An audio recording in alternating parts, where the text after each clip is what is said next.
Genèse chapitre 26. Il y eut une famine dans le pays, outre la première famine qui eut lieu du temps d'Abraham, et Isaac alla vers Abimélec, roi des Philistins, à Guérar. L'Éternel lui apparut, et dit, « Ne descends pas en Égypte, demeure dans le pays que je te dirai.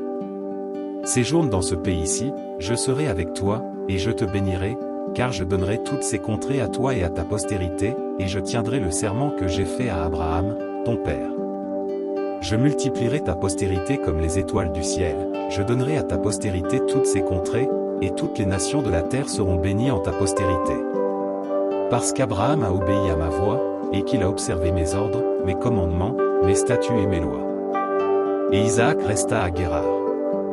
Lorsque les gens du lieu faisaient des questions sur sa femme, il disait, « C'est ma sœur », car il craignait, en disant ma femme, que les gens du lieu ne le tuassent, parce que Rebecca était belle de figure.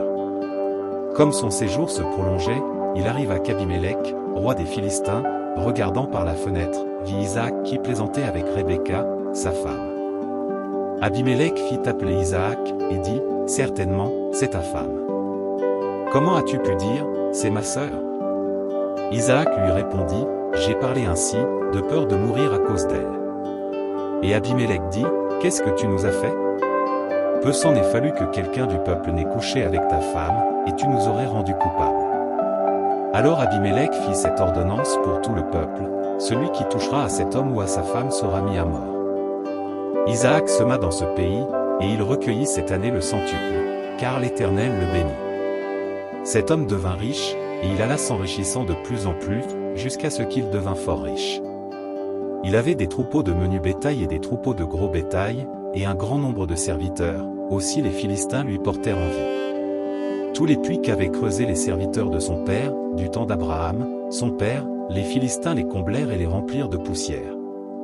Et Abimélec dit à Isaac, « Va-t'en de chez nous, car tu es beaucoup plus puissant que nous. » Isaac partit de là, et campa dans la vallée de Guérar, où il s'établit. Isaac creusa de nouveau les puits d'eau qu'on avait creusés du temps d'Abraham, son père, et qu'avaient comblés les Philistins après la mort d'Abraham, et il leur donna les mêmes noms que son père leur avait donnés. Les serviteurs d'Isaac creusèrent encore dans la vallée, et y trouvèrent un puits d'eau vive. Les bergers de Guérar querellèrent les bergers d'Isaac, en disant, « L'eau est à nous. » Et il donna au puits le nom d'Ézek, parce qu'ils s'étaient disputés avec lui. Ses serviteurs creusèrent un autre puits, au sujet duquel on chercha aussi une querelle, et il l'appela Sitna. Il se transporta de là, et creusa un autre puits, pour lequel on ne chercha pas querelle, et il l'appela Rehoboth, car, dit-il, l'Éternel nous a maintenant mis au large, et nous prospérerons dans le pays. Il remonta de là à Bir-Shéba. L'Éternel lui apparut dans la nuit, et dit, « Je suis le Dieu d'Abraham, ton père, ne crains point, car je suis avec toi, je te bénirai, et je multiplierai ta postérité, à cause d'Abraham, mon serviteur. » Il bâtit là un autel, invoqua le nom de l'Éternel, et y dressa sa tente. Et les serviteurs d'Isaac y creusèrent un puits. Abimélec vint de Guérar auprès de lui, avec Ahuzat, son ami, et Picol, chef de son armée. Isaac leur dit, « Pourquoi venez-vous vers moi, puisque vous me haïssez et que vous m'avez renvoyé de chez vous ?» Ils répondirent, « Nous voyons que l'Éternel est avec toi. C'est pourquoi nous disons, qu'il y ait un serment entre nous et toi, et que nous fassions alliance avec toi. Jure que tu ne nous feras aucun mal, de même que nous ne t'avons point maltraité, que nous t'avons fait seulement du bien, et que nous t'avons laissé partir en paix. Tu es maintenant béni de l'Éternel. » Isaac leur fit un festin, et ils mangèrent et burent. Ils se levèrent de bon matin, et se lièrent l'un à l'autre par un serment.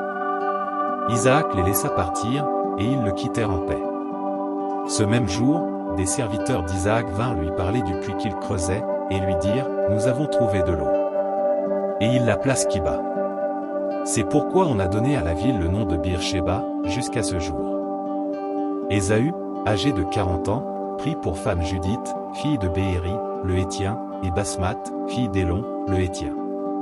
Elles furent un sujet d'amertume pour le cœur d'Isaac et de Rebecca.